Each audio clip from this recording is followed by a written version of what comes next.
Good morning, good afternoon, good evening, and welcome to Bitcoin and Beyond, where we explore the edges of Bitcoin and open systems. I'm your host, I'm Melanie Carstens, and today's episode is brought to you in collaboration with Deorganized Media, produced by Peace Love, and powered by Bitcoin Live. Thank you, everybody, for tuning in. My guest today is somebody I'm really excited to be talking about. He is the founder of BNS One, and spends a huge amount of time and energy helping us develop digital identity here on Bitcoin through Stack. So welcome, Snazzy. Hello, thanks for having me. Yeah, super excited to get into a conversation with you, particularly about sovereignty on Bitcoin. It's obviously a huge topic for everybody who is both in the stacks and the Bitcoin ecosystem. But before we get into that, let's go back a little bit to rewind before Bitcoin, before stacks, before crypto, before the work you do today. While I was kind of looking into a couple of things to talk about, I discovered that you studied fine art. Is that right? I did. Yeah, Yeah. Let's yeah, talk yeah, about that. yeah. Let's talk about Two that. seconds. I'm just going to close the door actually. Okay. Oh, I guess. Definitely live and unedited, as you can see. Yeah, I've got a Doge, so I just realised definitely need to shut the door. Yeah. Um, but yeah, no, I've got a fine art degree. Yeah, no, I've been very creative, my whole life. Um, and I did it throughout school, did it in college. I've got a diploma from college as well in art. And then I went to university, and got a basically I kind of studied sculpture at university. So I specialised in sculpture, conceptual sculpture actually. So the stuff that you kind of make stuff that's sort of mostly based around ideas and concepts and yeah. So I was making art out of junk basically. That's Yeah, at university. incredible. Do you still kind of you see this is doing this thing again. Do you still are you still involved in art? I mean, do you still spend in your spare time? I mean, are you still kind of very creative in that way? I was, yeah, I was. I kind of over time I've got less so. So I built and scaled. So this was after university. I built and scaled a creative business. Yeah. So we had artist franchisees that delivered creative services to vulnerable people across the country. And at its height, we had about 40 franchisees. So it's a very, very successful business, very, very successful creative business, delivering, as I say, creative services. So that could be, like clay modeling, it could be painting, it could be, just a whole variety, using a whole variety of different art materials and mediums. And yeah, as I say, I sort of built and scaled that over a period of about 8 or 9 years. How did that Um, switch happen? Because a lot of the work that you do, even I mean, it's been 15 years, right? You've been working in sort of from the um, charitable sector, yeah. yeah, in charitable. That's right. Now, how did that happen from the fine arts? Um, yeah. So, well, Did you ever, the sorry, let me just, sorry to yeah. interrupt you, but I just want to go back. Did you, after university, did you work as a sculptor? Was that kind of your dream was that what you were going to do? You were going to be an artist? Yeah. So I did when I was at university. I did. I wanted to be like a professional artist, but as I think a lot of people find out when they're at university, they're studying fine art degrees. You very quickly realise that it is very difficult to make it as a professional. Yeah. It's very difficult to make money from your artwork. Obviously, NFTs. The sort of introduction of NFTs since sort of largely since 2020 has been incredibly helpful, I think, for a lot of artists. It's definitely helped a lot of artists generate an income, that may have not otherwise done so. So when I was at university, I definitely wanted to become a professional artist. I wanted to become a sculptor.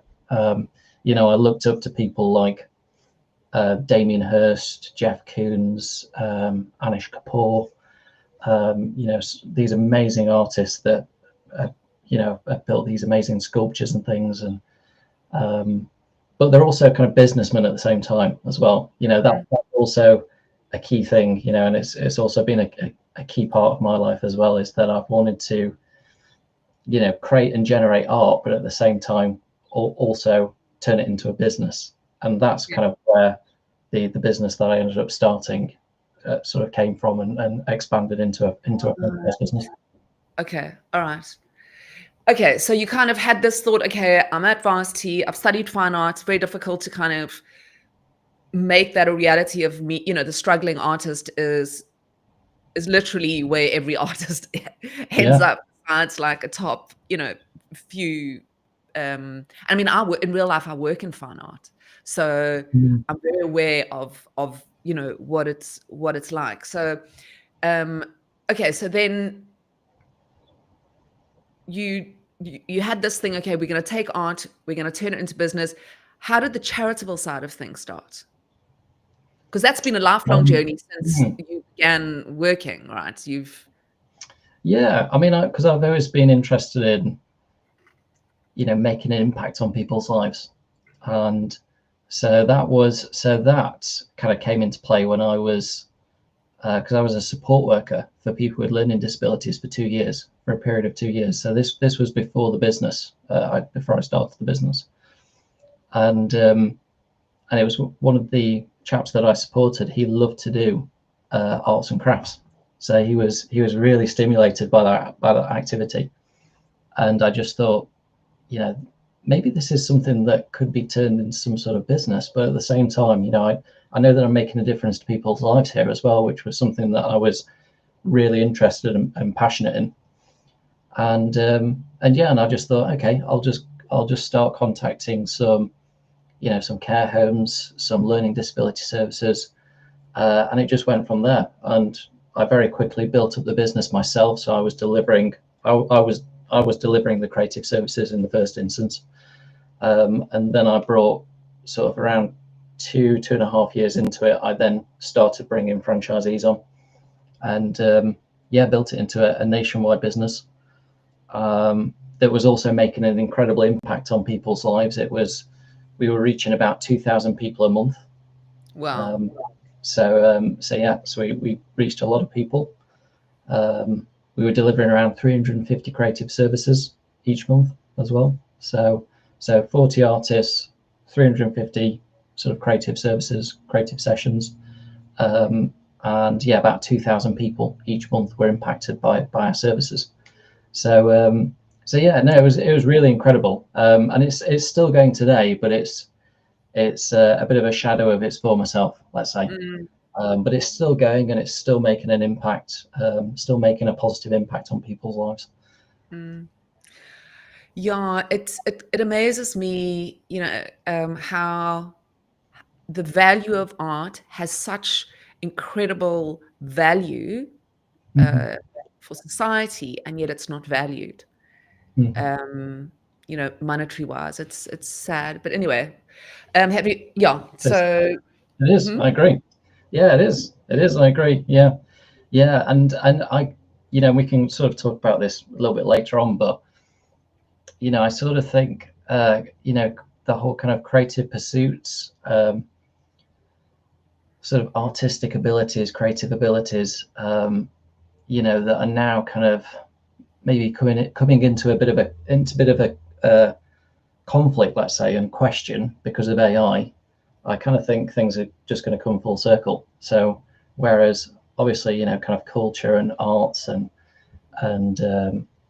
being creative was incredibly important, and still is very incredibly important to humanity and human beings. Obviously, AI is now starting to be able to just create anything, create art, create, it can practically create anything. But I think in the future, we will return back to our roots, our creative roots as well. So once AI has eventually taken over, has taken control, which it sounds a bit of a scary thing, you know, we'll then have lots and lots of free time to pursue creative things. So I 100% agree with you. I think it's going to take away for society to function at a level that we need it to function with the amount of people there are on this planet and the services we need and everything we need. We are working at 100 miles an hour. You know, we're working, the average person wakes up, works, comes home, has something to eat, goes to sleep, and is on a hamster wheel. Where in my mind, I agree with you that a lot of those tasks that it takes to run society will be taken up by the machines, and creativity is what is going to have its day, you know, moving into this creative economy. yeah, But absolutely. yeah. Yeah, So that's it. Yeah, so yeah, as I was saying, you know, with regards to the business being a shadow of its former self, the reason why I say that is because COVID threw a bit of a spanner in the works, as it did for, you know, millions of service-based businesses across the world.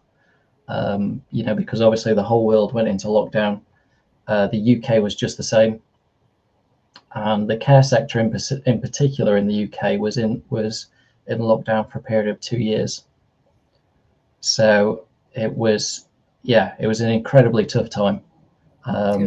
You know, incredibly tough time, obviously, for the care sector and for older people, you know, because many people couldn't, many of the older people couldn't see their family members, you know, their sons and daughters, their loved ones, and vice versa. So, but also obviously for my creative business, you know, my yeah, where you need franchising. to interact with people on a day-to-day basis, impossible. I still can't believe we Yeah, lived through that. Honestly, every now and then it like flashes, I get a flashback. And I'm like, yeah, did that really happen or did I watch a movie? Anyway, tell yeah, me about yes, your first encounter with Bitcoin. Did that, like very many people, happen, yes. or your deep interest through COVID, or was there a sort of a period before where you had encountered or your interest had been sparked in Bitcoin? So my journey with crypto started in 2017, pretty Okay. much. I'd say properly started in 2017. So that was when I started looking into Bitcoin, into Ethereum, into Litecoin. Um, I think XRP was another one. Then we very quickly in 2017, you might not remember this. Did you join crypto in 2017? You part of No, the but I was aware of it. 2017 group? My brother, I wasn't doing it, but my brother was taking me. He was in the on that journey. So Mm, yeah. So yeah, 2020 was sorry, not 2020. 2017 was great. It was such a good time for crypto because that was the ICO phase. That was where, you know, obviously you had a fair amount of bad actors and scams and things that were funded, but you also had some fantastic projects as well that were also funded during the ICO phase. Um, and yeah, it was great, you know. Whereas obviously, you know, what we've seen in this current cycle is we've just seen people just gambling on memes, you know. Whereas at least, yes, okay, you know, to a degree, the whole ICO phase, well, you know, you were gambling on projects, but but at the same time, you know, you knew that you also felt like you were investing in something. You were investing in the future. You know, you're investing in something that was going to be a huge part of the future. You know, part of this blockchain future that yeah, we're all involved in. And yeah, that was a pretty crazy time, that 2017. So that was when I really got involved in Bitcoin, in Ethereum, other cryptocurrencies, and I just saw the potential of the space, the whole space. yeah. And then how did you move from Bitcoin into stacks? When did that happen? Also 2020, 21? Yeah.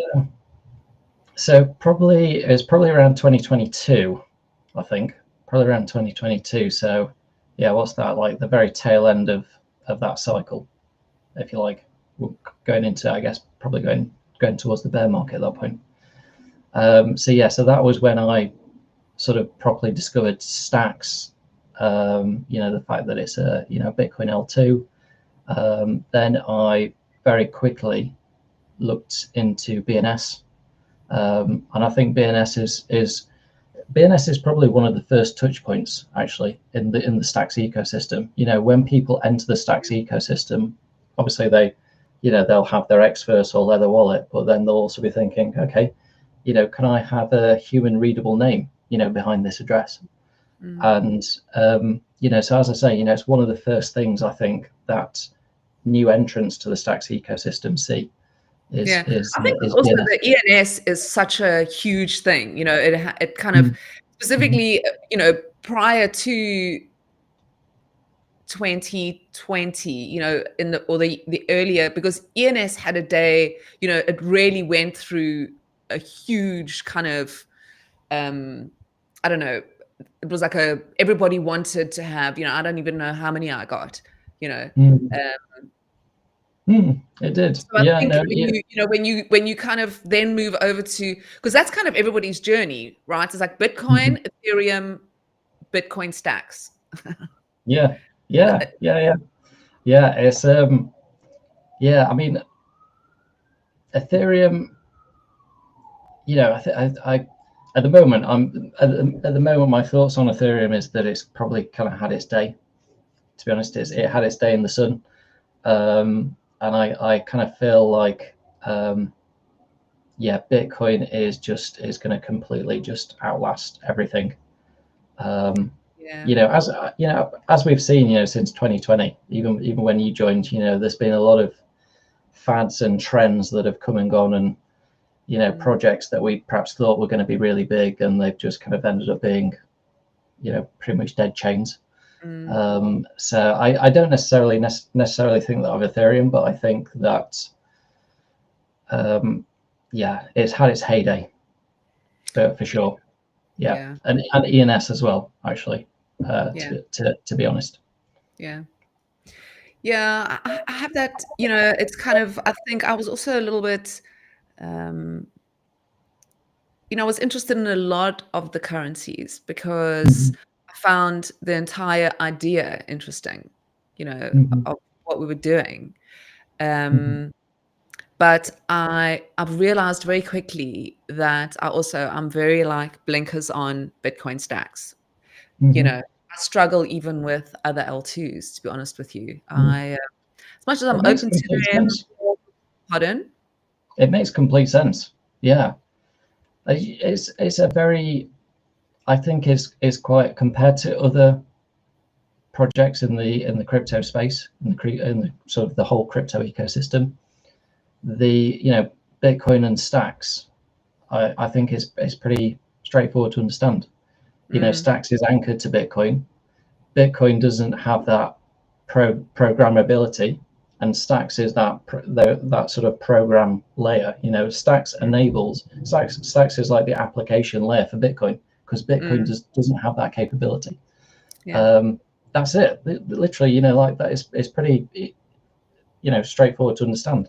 And then in being that application layer, obviously we can build DeFi applications, which empower Stacks and Bitcoin users.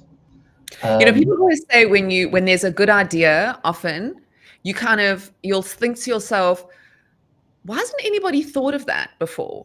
And that's kind of when it's a really good idea, because it seems so obvious. And that was, for me, when I couldn't believe that when I found Stacks, that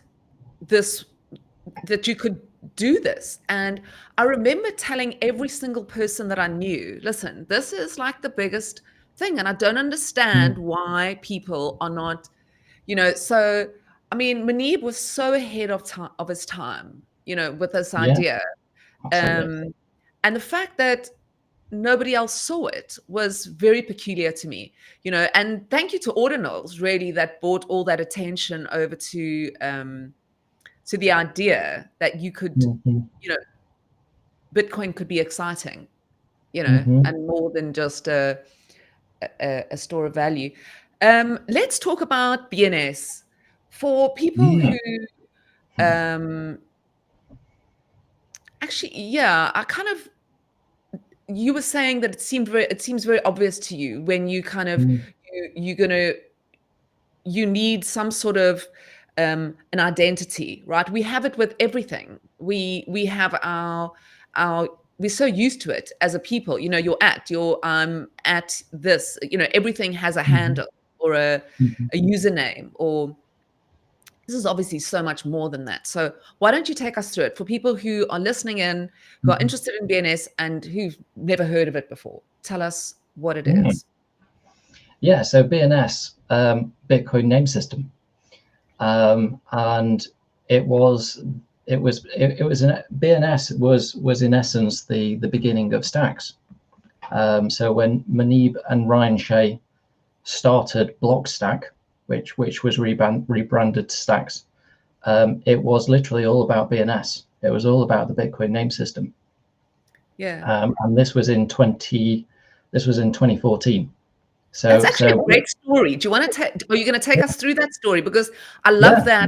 that. I love the story of this BNS story. Actually, it's a Yeah, very yeah, good yeah. story. I mean, it's important because it's Yeah, what has led Mani to obviously found Stacks, or yeah. sort of rebrand it to Stacks, and then obviously there's ended up being a blockchain that is anchored to Bitcoin and has 100% Bitcoin finality now as well. Um, so BNS was started in 2014 by Manib and Ryan. Um, It's it's about 11 years old now. Mm. Then in 2015, it was moved to Bitcoin. So it was initially initially based on Namecoin. So Namecoin is another blockchain, a very old blockchain, and I believe Manib and there might have been a few others like Trevor Owens. They started something called what was it called?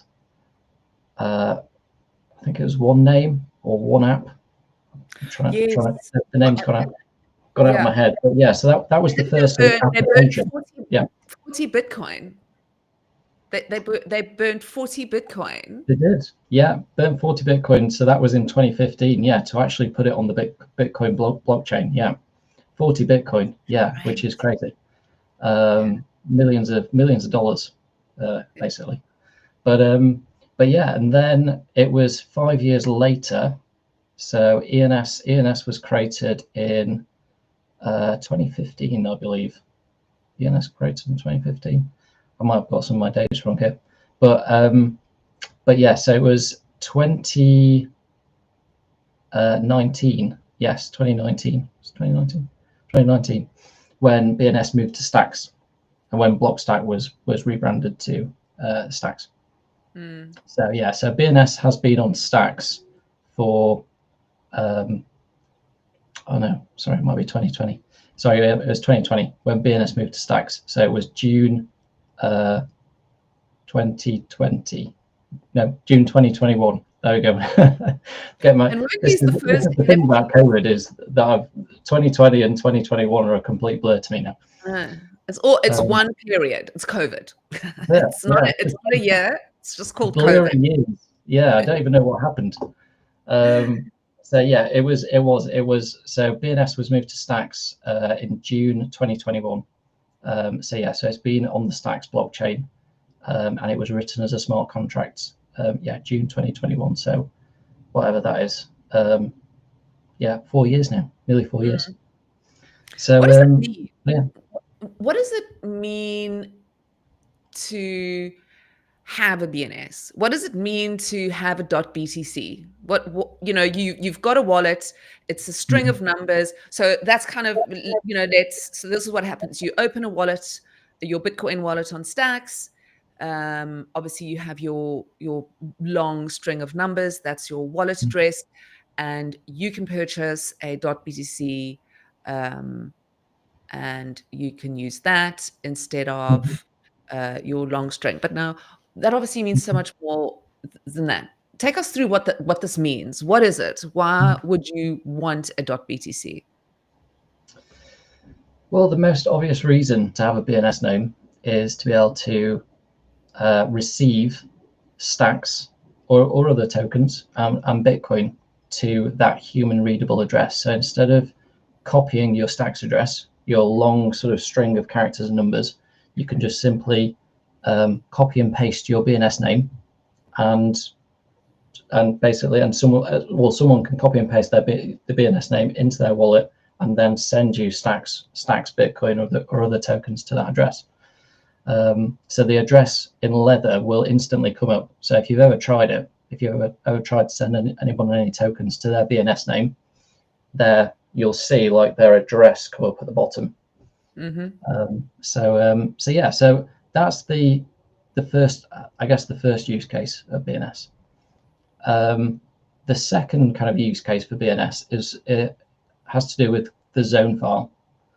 So it's all of the bits of data that can be contained in the zone file. Like so for instance, I think with the zone file improvements at the moment, we've got room for a bit of a bio in there, so you can update some information about yourself in the zone file.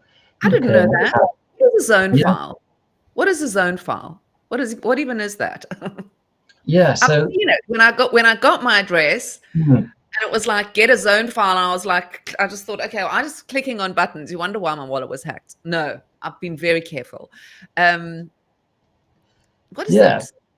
So it's basically, I guess it's the beginning of having kind of more comprehensive data and information on the blockchain about your identity. At the moment, the zone file only consists of things like, like your X handle, or sort of address.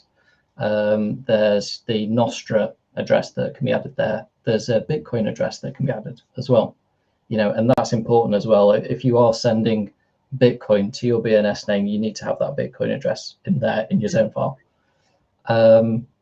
What other fields are there? There might be a couple of other fields that I've missed. At the moment, it's quite simple. It's quite sort of simplistic. But the hope is in the future is that we can extend that functionality, the functionality of the zone file, so that it can be tied to your BNS name, to your address, and it can be a really key identifier of your identity, your reputation. This is me on chain, on the Bitcoin blockchain, which is obviously the most immutable, secure, trustless blockchain in the world. So that's the kind of the, I guess, the long-term attraction of BNS names, and the fact that they are both tied to stacks and Bitcoin. They have Bitcoin finality.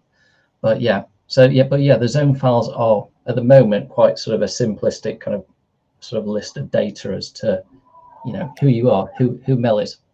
How do I put that info in there? On BNS One, you can do that. There we go. That's a BNS One plug there. Okay, we're gonna get we're gonna get to that. So yeah. Okay, so right, I actually didn't even know that. Can you believe it? And I've been on it. I actually bought mel.btc there. Yeah, you did. Yeah, on BNS One. Yeah. So I love that. And I paid, I didn't even care. I'm so happy I did, because at least I spent some of my stacks on a good thing. I spent it cost me $250, which is not so bad for like a mel.btc. I mean, yeah. Yeah, that's very good. Not many people have their own names. So No. $250 is a steal, I'd say. Definitely. That's That how was I a good feel. start. I've got Melanie, Bell, my Cool. name and my surname. I just went through, because obviously I got them many years ago. And I literally was like, nobody's going to impersonate me. So I've got them all, yeah. That's good. Yeah, and that's I very obviously used to be Good Kitty. So I've got Good Kitty, I've got Bad Kitty, I've literally, I've got You've got Angry Kitty. No, I've got no Angry Kitty. Does this look like an Angry Kitty? It's like this, my son, when I'm, it's my angry face. Well, this is the thing, and you've got all of those under the same address. Yeah. I've moved them now all into one wallet, obviously, because we couldn't do that before. Yes. So now I've got like my names. I've sort of recently obviously created a whole lot of new wallets. And now what the nice thing about starting over is I'm so familiar with everything. Because, when you start, you're so gung-ho. You just like, Mm-hmm. opening wallets for random things. They're all in the wrong place. So, and so I was going through them. And I've got will you marry me.btc. Okay. Such fun ones. What is your most fun one that you've got? Yeah, well, this is You the got some thing. fun I mean, ones. oh, me. Gosh. No, mine are quite, the thing is, mine are quite serious kind of names. I've Yeah, got I mean, NFTs, NFTEASE, NFTs. yeah, I feel like it's going to yeah, take that's over good. OnlyFans one day. Yeah. Well, yeah, you've got some fun names. I mean, Yeah, I've definitely gone for the more kind of serious, I guess, yeah, maybe like serious BNS investor kind of approach, like, getting brand names and company names and things of that nature. But yeah, so this is the great thing about BNS V2, which you've just pointed out there, is that you can have as many names as you want in a single address, mm-hmm. whereas we couldn't have that before, Mm-mm. and it's the craziest thing. Mm. But this is why and if you've ever been into the BNS community, we have some community members that have thousands of BNS names, Yeah, and they registered those BNS names when you could only have one name per address. yeah, So they created thousands of accounts in their leather wallet yeah, for each BNS name. yeah. I did. Um, I've got not that many, but for each one yeah, I did, I've got yeah, it's crazy. Yeah, yeah, it is. crazy. Yeah, it is. It shouldn't have really happened, to be honest. It shouldn't have happened. It was a bit of a poor sort of technical decision that was Mm, made in the early days of BNS. But mm, thankfully that's been rectified now with BNS V2. yeah, And obviously with Nakamoto, it takes seconds, to register your BNS name, seconds to transfer it. The Stacks blockchain is just so much more beautiful now, from a UX perspective, because it's just so much so much faster. It obviously has, 100% Bitcoin finality now. We've now got SBTC. So, Stacks is just, it's on an amazing trajectory now. And BNS is right with it, and this is yeah. why I'm It's so like a bullish rough on BNS. diamond that's just slowly being kind of polished, into something Mm, magnificent, and it's beautiful to watch it grow. I exactly. kind of, there's this feeling like, people kind of, moan and gripe along the way. And it's kind of like, something beautiful takes a long time, Mhm, you know, mhm, and to me, there's something beautiful, what Manibas and, Ryan, what they started is something very magical. I mhm, think one day we're going to look back and be very grateful to have been here in this time, you know. mhm. Um, Absolutely. Yeah, yeah. So, I think Stacks, as I say, it's just on an incredible trajectory right now. mm, Um, and I think it will continue to pick up institutional interest as well with SBTC. mhm, Um, it feels sometimes though, if you're pretty active on crypto Twitter, it does sometimes feel like we're the only ones talking about it. mhm, But I do think the rest of the ecosystem will catch up, and they'll be like, "Why the hell didn't we look into Stacks sooner?" As soon as Stacks continues to catch a bid from the institutions, then we yeah. will have the rest of the ecosystem being like, "Damn, we need to join this Stacks train." Mm, Um, I think it'll be unstoppable once the ball really starts to pick up pace. yeah. And all the building blocks are being so beautifully laid, the Mhm. foundations of it, the builders that are building. We were just saying the other day that so many of the builders have been here through the hardest of times, through a very grueling um, bear market, Yeah. and kind of just head down. The building was slower, but it never stopped, And I think it's not just it's something very important, and it lives with the Bitcoin ethos. It's so aligned to Bitcoin. Not only does it settle on Bitcoin, but it settles with integrity, which is what I love so much about it. All right, so we kind of spoke about why it is important to get yourself a .btc. Let's talk about, for people who are watching and they're like, okay, right, I love Bitcoin, I'm interested in stacks. What do I do? So you get yourself a leather wallet, and then you head over to BNS One. BNS One. Okay, there are now. Yeah. What are let's talk about, because I'm not quite sure which order we should talk about in, but obviously there's 3 different websites that are out there. There's obviously the original BNS website. Then there's actually more, because then there's the BNS Foundation. Then there's BNS V2, and then there's BNS One. Yes. Through that. Yeah. So prior to BNS One and all of these other kind of sites, it was very the ecosystem was quite fractionalized, or fractioned, let's say, from BNS's perspective. We had quite a few different sites where you could, register BNS names. You could send stacks to different BNS names. There's various like little kind of bitty tools that existed. And then Hank and Jeff, who were part of Mechanism, which I think has now sort of been kind of sort of disbanded, let's say. They created Dots. So I don't know if you ever used Dots. Yeah, used to use that. Dot apps. I think I bought Mel.app there, or music.app or something. Yeah, so that was Dots.so or Dots was fantastic, and that was something that Hank and Jeff built. Okay. And that allowed you to wrap your BNS names into BNSX names, so that you could have as many BNS names in a wallet at once. So that was the only way to have lots of BNS names in a single address, was to wrap them using Dots. Okay. Yeah. So and that was great. It filled a specific purpose, and the tool was fantastic as well. And Hank is just an incredible builder. Hank is now with Trust Machines, and he's been working on SBTC.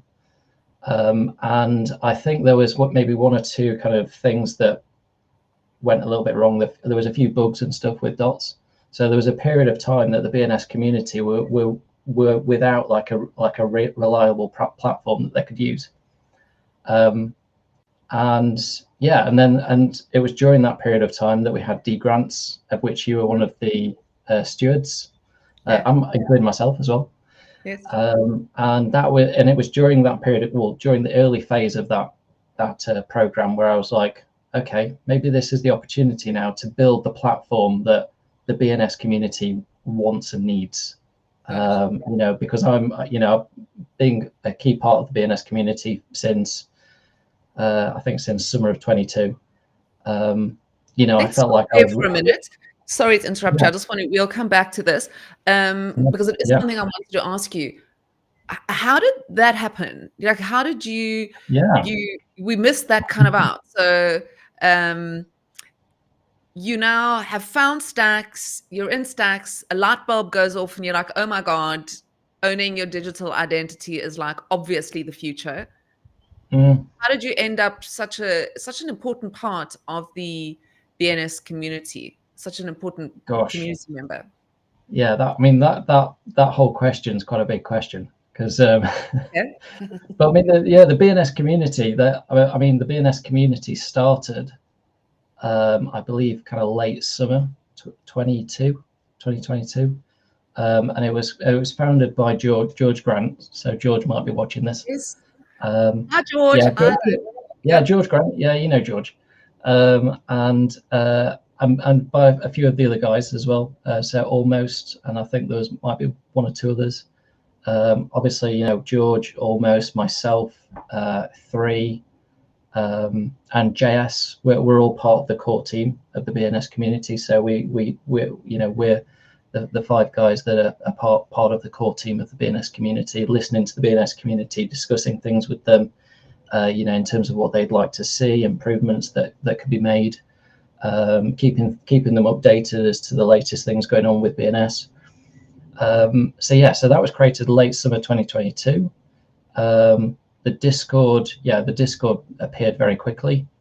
At that time, we didn't have a marketplace, believe it or not. BNS didn't really have a marketplace, so we persuaded, George persuaded Nick to set up a BNS Gamma. marketplace on Gamma. Yeah, on Gamma.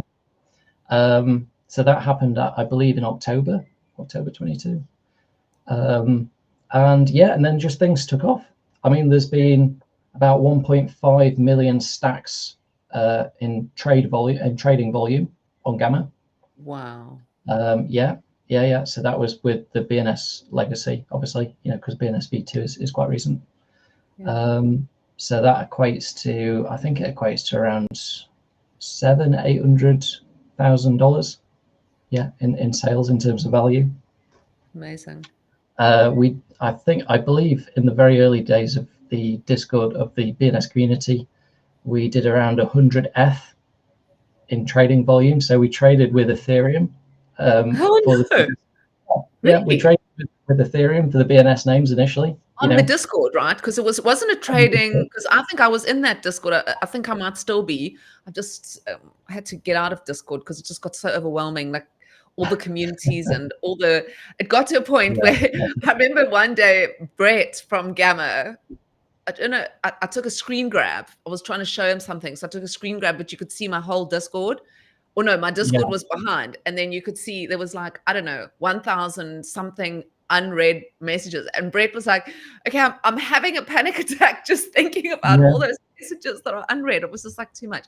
But okay, so it was pretty crazy in that Discord. I mean, there was a vibe, right? With people trading these things. And you were doing it in Ethereum. How come?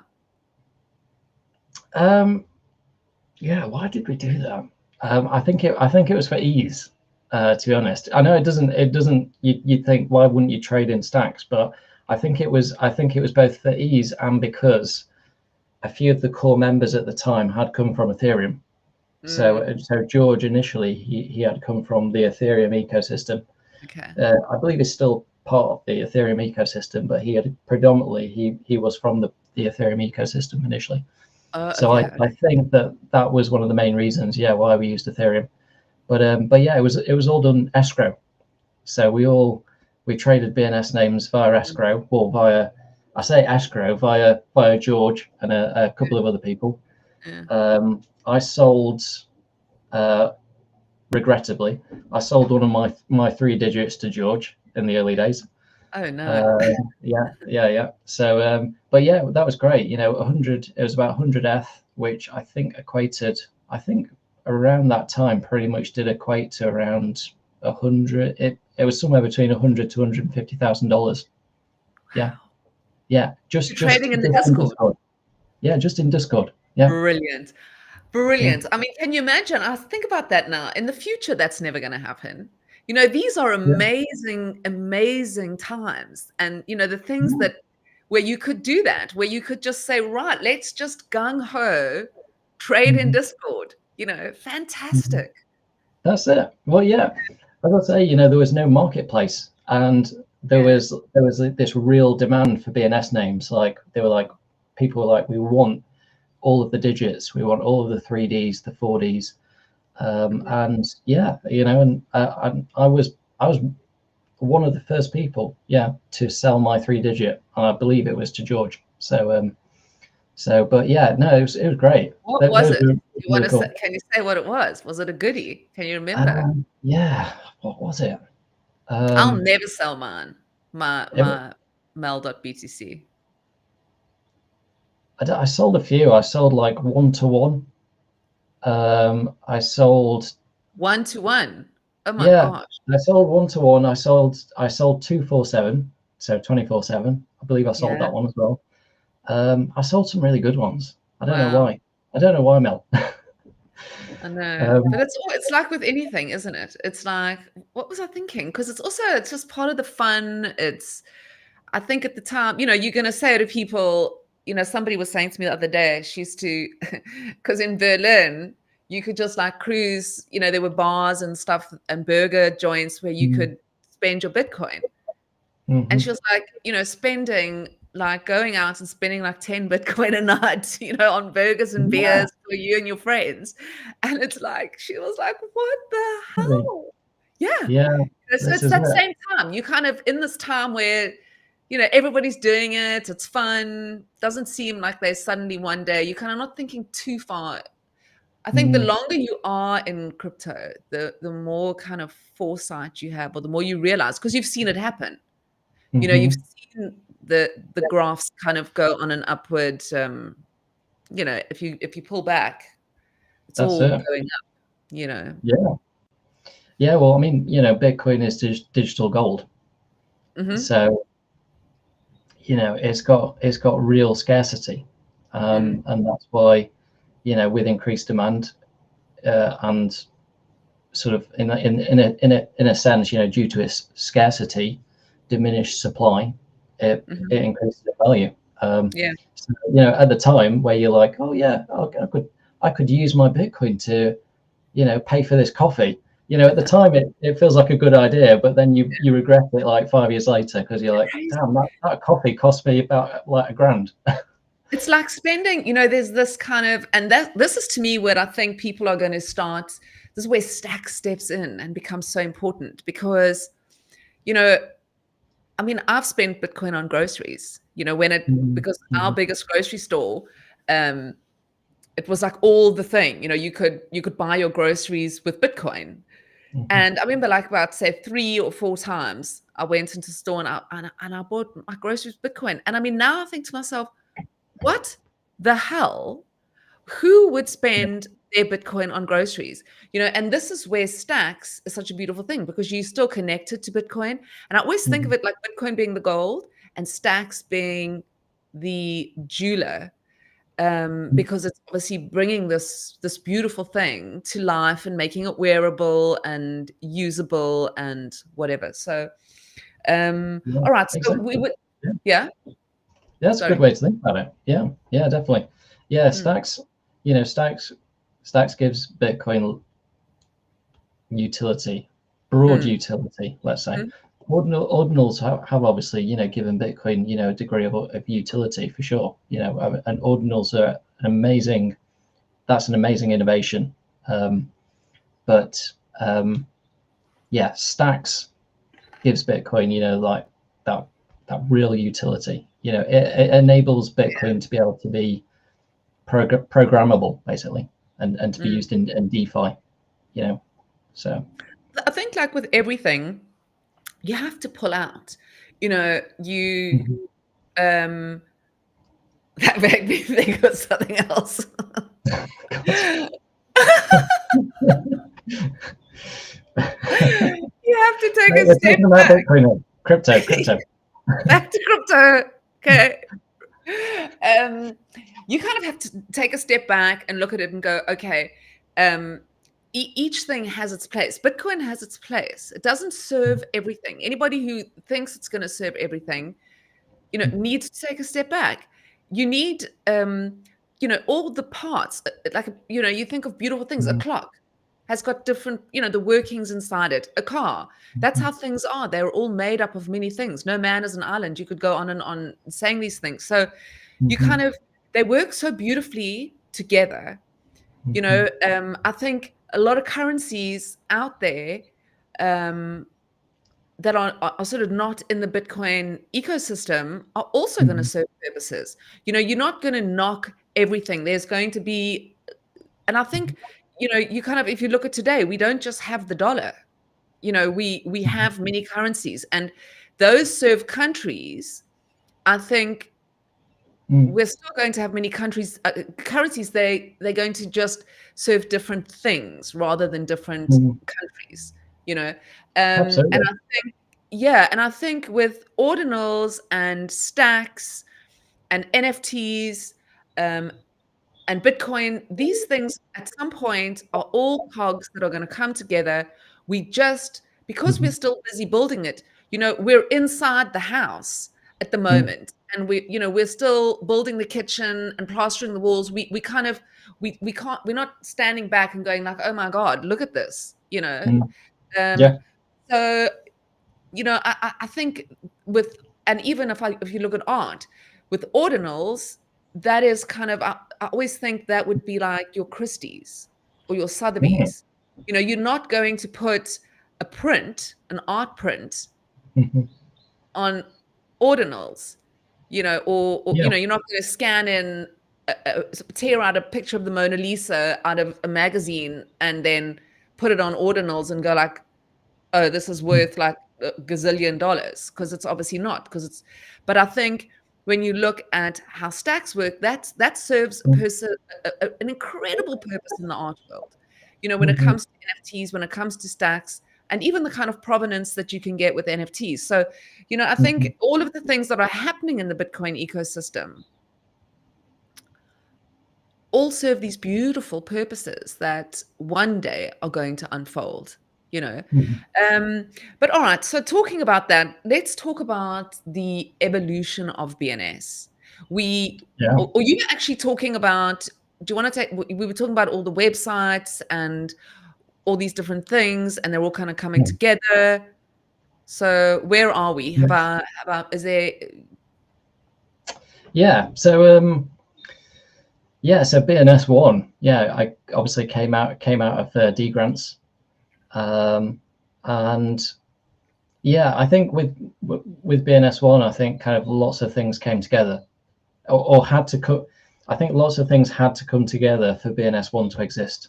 mhm, So the Nakamoto upgrade, that had to happen, because that has obviously, that's I guess increased the sort of, I guess, maybe, I don't know, like the latency of the Stacks blockchain. It can mhm, we've got so many more transactions now. 7-second transactions and things, so faster yeah, blocks. What other things happened? So BNS V2 obviously had to happen, so that we could have many names per address. yeah, So yeah, so Stacks Nakamoto, with Bitcoin finality, BNS V2, and I think once those things were in place, for something like BNS One to exist, a platform like a comprehensive platform like BNS One could then exist, mhm, because of those sort of initial ingredients, let's say. okay, And yeah, BNS One, it serves a complete purpose really mm, for BNS holders, for BNS investors. You can manage your BNS names on there. You can register new BNS names. You can manage your BNS names very comprehensively as well, so you can transfer, renew, revoke if you want to, or the revoke function is coming very soon if you really want to get rid of your BNS names. And yeah, and then we've also got the marketplace as well. So we've got a very seamless, comprehensive mm, marketplace. You can now make offers on your BNS names. You can update your zone file, so you can go to the profile section, which is in the top right, and update your zone file. And we're currently working on namespaces at the moment. So if you imagine the nav bar where it currently says community, we're hoping to turn that into namespaces, so people can create, manage, and analyze the performance of their namespaces on nice, BNS One. nice. Yeah. Okay. So BNS One, did that, you obviously, huge member in the community, did that, Mhm. that was an idea that you had, obviously, as a businessman, you're in here. Did you have this idea for a while? Was it out of frustration? Obviously, was the community frustrated? Mhm. And you then Yeah, built this. Who is part of that team? Was it? yeah. Everyone was frustrated. Yeah.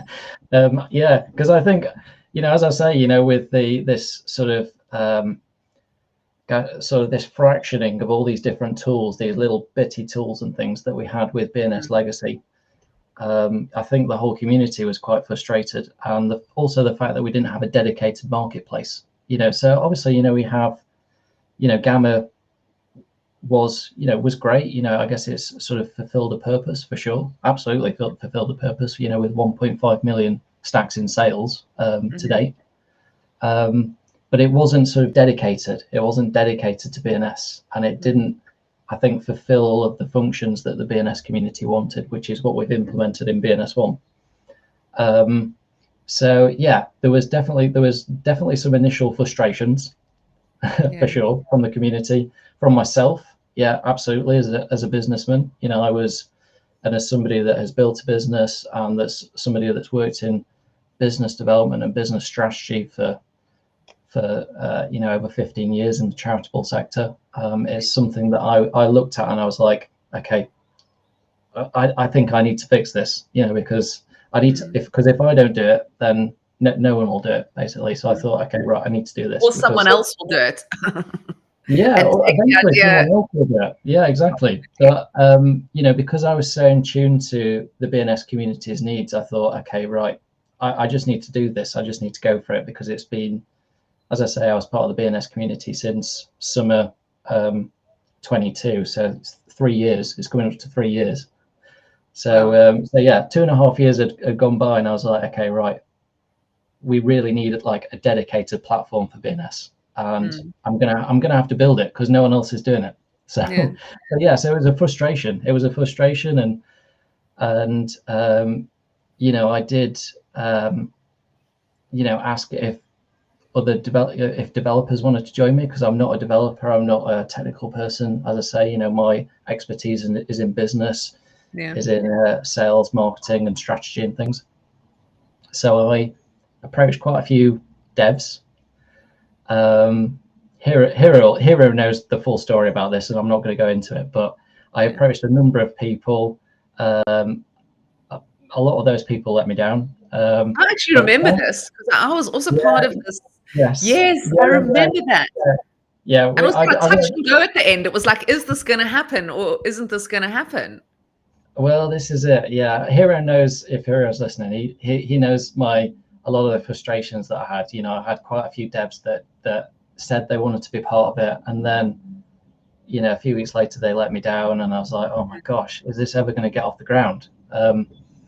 And yeah, thankfully I approached, so this was after the BNS V2 upgrade, I approached Eric, and Eric was building something. He was building his own tool to his own sort of registration and marketplace platform for BNS.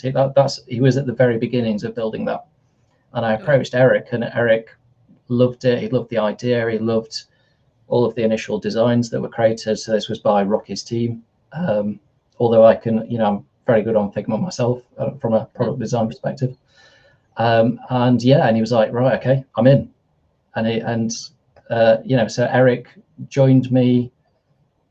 He joined me on BNS One, I believe, I want to say end of September, or it might have been, it was between end of September to beginning of October, something like that. And I was like, yes, thank you. Yeah, it's beautiful. I mean, it's absolutely seamless. It's beautifully designed. It's a beautiful website. I've used it, as you know. Yeah, and Eric is just amazing. Yeah, very, very lucky to have found Eric. Incredible developer. I would probably argue he's one of the best developers in the ecosystem. He's very, very good. So after quite a bit of bad luck, I got lucky with Eric, and we've got some amazing plans for BNS One, as I say, to develop the namespace, and also we're sort of looking at developing a decentralized identity solution as well in the near future. So let's talk about that. We've got some big plans. Let's talk about that. Let's talk about the evolution of BNS, and what does it look like? Because obviously there was some sort of confusion, and that happened at the same time, because DotLocker or My Locker or Locker, I think that was launched during the D grants program. I think, or around that time. And I remember there was this hectic confusion. What is it? Is it going to take over from BNS? So let's just talk about that, because I think there is a lot of confusion about this. There's orange domains, there's Locker, there's BNS, then there was BNS V2, then BNS One. It kind of, I think for a while there were a lot of conversations I remember being a part of people just going like, what the fuck is this? What's going on? So yeah. I yeah, need so to you can drink just, some water because I'm about to talk about DotLocker.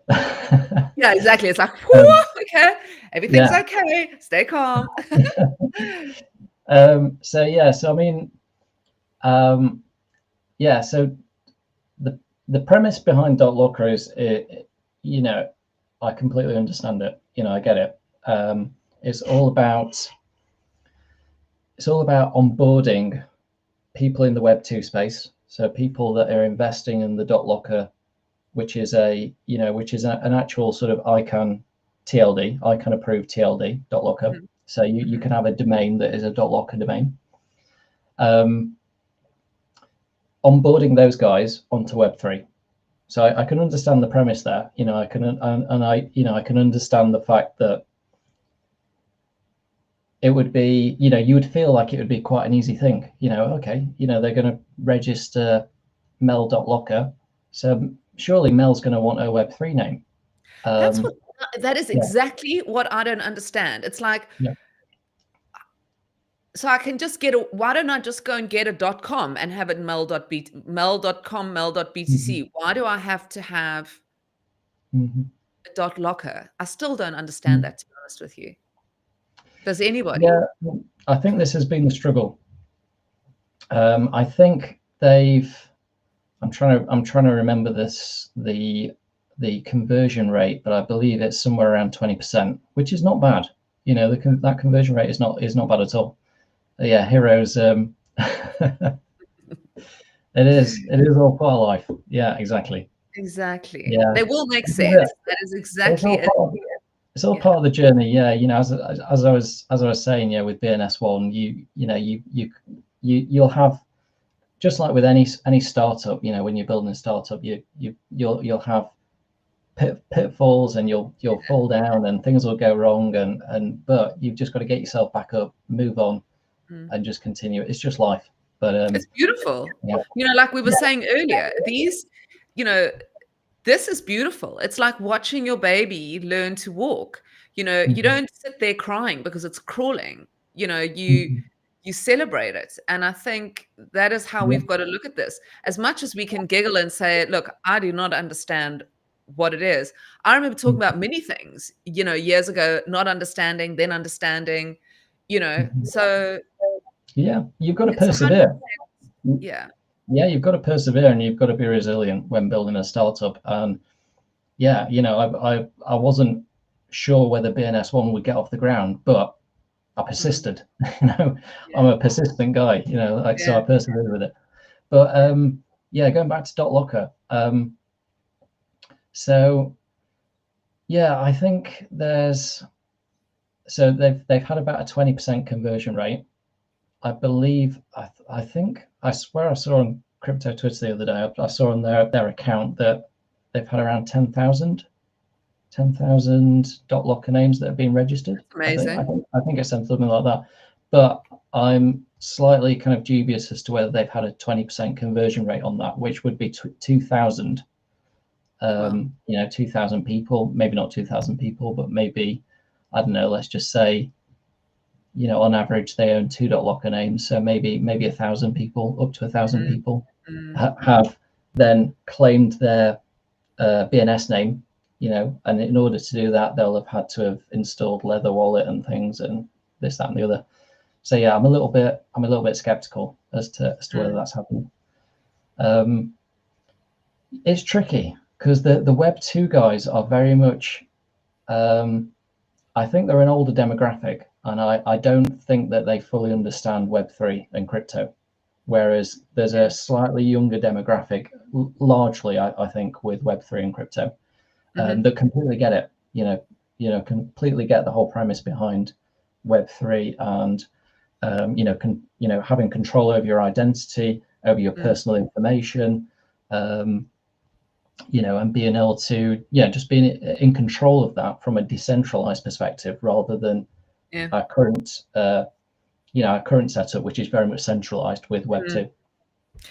Now, in my mind, before DotLocker came onto the scene, it was very clear to me that my .btc was going to be, to me, websites are very much part of Web 2. So we kind of look at them now and we're like, okay, we have to have a website, But I think as we move more and more into the future, websites are going to become like fax machines. They're going to be like, okay, bye. We're done with that. We are now in a new. So that's why I was confused. I mean, I understand, like you say, it's there to onboard those people, but I think ultimately, isn't your .btc going to be everything? It's not only going to be your wallet address, it's going to be your contact address, it's going to be your website, it's going to be where whatever you want in public is going to be. Is that kind of where this is going? Absolutely. Yeah. Your Web3 name, your BNS name, that's next level. That's next level compared to Web 2, compared to your DNS name, a domain name. Because your BNS name, especially with zone file expansion as well, to a degree. Yes. But you could also have like an encrypted key on there, within your zone file that only you have access to, that when you need to, you can then unlock access to your personal data and enable these centralized and decentralized entities to be able to access your personal data. So that's kind of the future. That's where I see the future for Web3 names, is that, like for instance, you could have your passport. You could have your passport encrypted. A lot of your personal information encrypted, but no one would have access to that apart from yourself, and you would have you'd basically have the key to that. You'd have like the encryption key to that information. And I can also see a world where you're paid. Where centralized entities pay you to access your personal data. Whereas at the moment, we very much give it freely, don't we? We give it freely to, let's just say, Facebook. They've got access to all of our personal, they know who we are, they know who we're friends with, they know our date of birth, they sometimes know where we live. They've got so much information about us. They know what we want. Yeah. And that information is sold to third parties as well, without our knowledge. Although, they would argue that we've signed their 50-page T's and C's, which obviously who reads their 50-page T's and C's and privacy policies. Yeah. And the reason why it's 50 pages is to hide the one important line. Exactly. It's all just bullshit, except we know everything about you and we're going to sell it. Are you happy about that? That's it. Yeah. So Web3 is about having sovereignty. There we go. Over your identity and your personal information. So that is like the whole premise behind Web3. So, I can definitely see a future where, you would use your Leather and Experts wallet to sign in to platforms. So instead of using Google or using Facebook, you would actually sign in and authorize access to these platforms, but via your Leather or your Experts wallet or another decentralized identity solution. And there's so much scope. There's so much scope for that. There's a lot of scope when it comes to namespaces as well, because I do believe that this is potentially how Stacks can expand as an ecosystem and onboard more users, is through BNS. So we could have like brands, businesses, lots of different entities could create their own namespace, and then they could they could create BNS names within that namespace, but they could also create subdomains and distribute, just as Boom Wallet has done, distribute sub. Yeah. Can you still hear me? Yeah, you disappeared for a minute. Yeah, don't know what happened there. You popped into another dimension. So you can, you can, you could, you could have brands and businesses that distribute subdomains, to their user base, and in doing so, they can access, obviously Web3. They can access the Stacks ecosystem. They know that their BNS name and their credentials and things that are held and encrypted within, Stacks, BNS, and also Bitcoin. Obviously being the most immutable and secure asset in the world. So there are a lot of advantages, definitely. To Web3 and the Web3 future is in terms of taking ownership, taking ownership back of your identity, rather than centralized identities and third parties just having access and distributing it and doing whatever they please with it. Yeah, it is. It's so important. And I think the idea, again, like you were saying, of just owning who you are, and I think specifically as we move into, I mean, it's a topic I'd love to get into with you, but we running out of time. Yes. But as we move into this world of AI, I think it's becoming even more important to own your identity. There's the know thyself, the famous Greek philosophy quote, which I can't say in Greek or Latin. But the other day I wrote an article and I said, know me so that I may know myself. And that's kind of where we're moving with, where we're becoming an algorithm, and how much of myself will I give away if I don't own my identity? How do I own my identity as we move into a world where everything about us is Well, this is accessible? it. Yeah, well, I mean, identity fraud is incredibly prevalent. I mean, I think it costs somewhere around $45 billion a year to individuals, identity fraud globally. Wow. Obviously we're seeing the use of deep fakes, and with AI, the whole use of deep fakes is going to become even more prevalent and even more problematic. So, this is where I see decentralized identity being really, really important in the future, in terms of proof of humanity, and also proof of AI as well.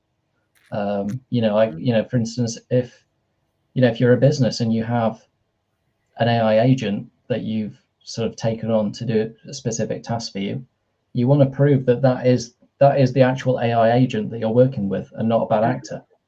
How are you going to do that? Okay, maybe I could verify their decentralized identity that is on the blockchain. So I think decentralized identity is going to be absolutely key as we move into this prevalent AI future that we're heading towards. Well, again, that's where things, and if I look at the Stacks ecosystem, it's a beautiful map of the future. If you look at what Zero is building, with Zero Authority, and creating this, I'm going to be talking to them in a couple of weeks, I think, on the show, where you're able to build yourself a reputation. So not only do you own your identity, that is where you can keep yourself to yourself, but you can show what you want to show, which is your reputation, which is so much more valuable than an interview, than any CV. It's there, it's on chain. You can't fib about it. What you've done is there, it can't be rubbed out.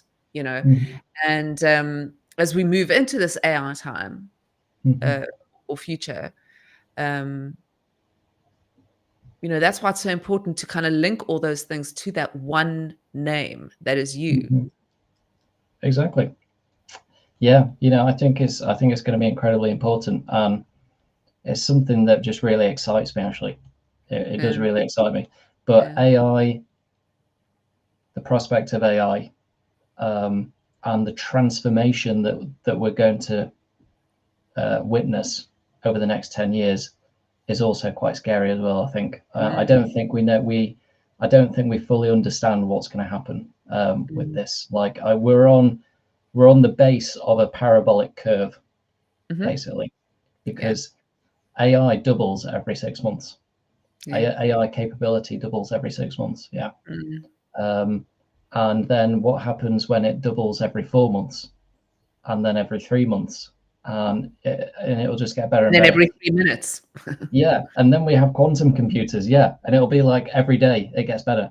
So yeah, we're on a bit of a scary parabolic curve right now. We're at the very base of it, but I think by 2035 we'll see. Yeah, I can definitely see us seeing some significant job losses by 2035 for sure. Because employers they'll stop employing. Like employment, I think employment will skyrocket. Yeah, as a result of AI and AI agents, businesses will just be like, I kind of don't need people. I can just hire these like 20 AI agents to do everything for me. Yeah. I don't need anybody else. So Well, I mean, yeah. if you look at Manus.ai, you hire, there you go, and you hire somebody for a certain amount of hours. I think it's a week or a month, and you pay for how many hours you want that AI agent to work. It's the first kind of real AI agents, because obviously ChatGPT is really just a chat AI rather than a proper AI agent, which is what Manus is introducing.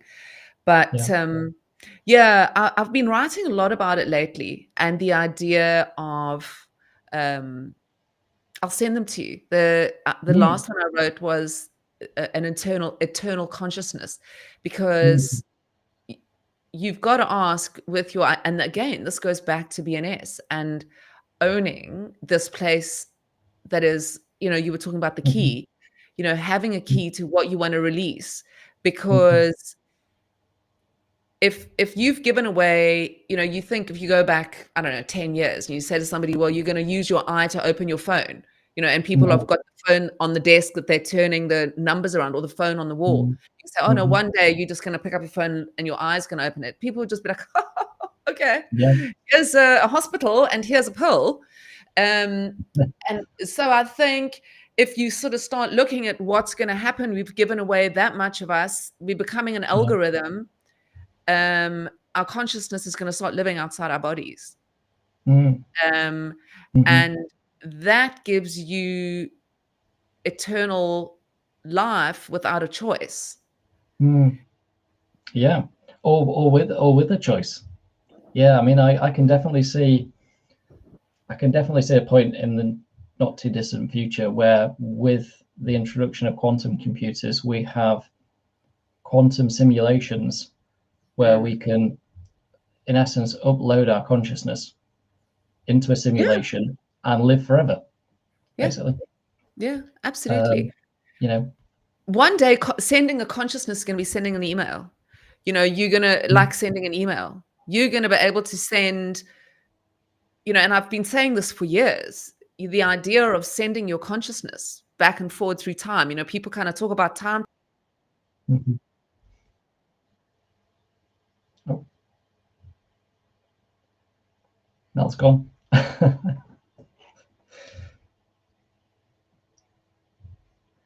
Okay, might as well answer some questions, actually, unless I get cut off. So what if I lost my BNS, where I owed my identity, reputation, crime? Well, in a way, it would also be tied to your address, your Stacks address.